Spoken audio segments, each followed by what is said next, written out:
കടുത്ത നടപടി തുടർന്ന് ഭാരതം. പാകിസ്ഥാൻ പ്രധാനമന്ത്രി ഷഹബാസ് ഷെരീഫിന്റെ ഔദ്യോഗിക യൂട്യൂബ് ചാനൽ ഭാരതത്തിൽ നിരോധിച്ചു. നടപടി പാക് പ്രധാനമന്ത്രിയുടെ പ്രകോപന പ്രസംഗത്തിന് പിന്നാലെ. വിവരങ്ങളുമായി ഗൗതം അനന്തനാരായണൻ ചേരുകയാണ്. ഗൗതം, നേരത്തെ തന്നെ പാകിസ്ഥാനിൽ നിന്നുള്ള 16 യൂട്യൂബ് ചാനലുകൾക്ക് നിരോധനം ഏർപ്പെടുത്തിയിരുന്നു ഭാരതം.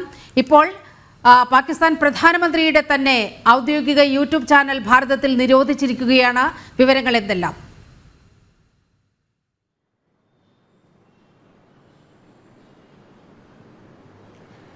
നീലിമ, പഹൽഗാം ഭീകരാക്രമണത്തിന് പിന്നാലെ പാകിസ്ഥാനെതിരായ കടുത്ത നടപടികൾ ഭാരതം തുടരുകയാണ്. ഏറ്റവും ഒടുവിൽ പാകിസ്ഥാൻ പ്രധാനമന്ത്രി ഷഹബാസ് ഷെരീഫിന്റെ ഔദ്യോഗിക യൂട്യൂബ് ചാനലിന് ഇന്ന് ഉച്ചയോടുകൂടി ബാൻ ഏർപ്പെടുത്തിയിരിക്കുന്നു.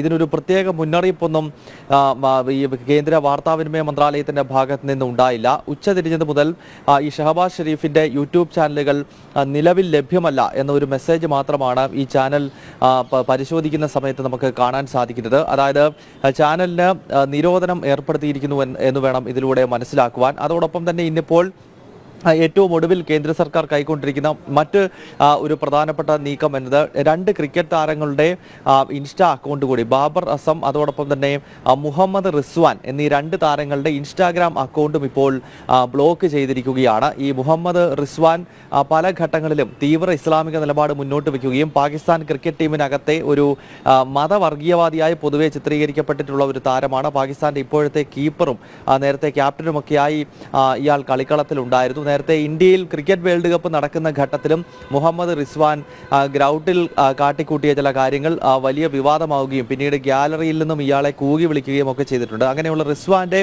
ഇൻസ്റ്റാഗ്രാം അക്കൗണ്ടും അതോടൊപ്പം തന്നെ ബാബർ അസം എന്ന പാകിസ്ഥാന്റെ ക്യാപ്റ്റന്റെ ഇൻസ്റ്റാഗ്രാം അക്കൗണ്ടും ഇപ്പോൾ കേന്ദ്ര സർക്കാർ ബാൻ ചെയ്തിരിക്കുന്നു. നേരത്തെ 16 യൂട്യൂബ് ചാനലുകൾക്ക്, പാകിസ്ഥാനിലെ മുൻനിര പത്രങ്ങളുടെ യൂട്യൂബ് ചാനലുകൾക്കും അതുപോലെ തന്നെ മുൻ ക്രിക്കറ്റ് താരങ്ങളായ ഷാഹിദ് അഫ്രീദി, ഷോയിബ് അക്തർ തുടങ്ങിയ താരങ്ങളുടെ യൂട്യൂബ് ചാനലുകളും ബാൻ ചെയ്തിരുന്നു. ഇതിന് പിന്നാലെയാണ് ഇപ്പോൾ പാകിസ്ഥാൻ പ്രധാനമന്ത്രി ഷഹബാസ് ഷെരീഫിന്റെ യൂട്യൂബ് ചാനൽ തന്നെ നിരോധിച്ചുകൊണ്ട് ഇന്ത്യ വലിയൊരു നീക്കം നടത്തിയിരിക്കുന്നത്. നീലിമ, ശരി, ഗൗതമാണ് വിവരങ്ങൾ നൽകിയത്.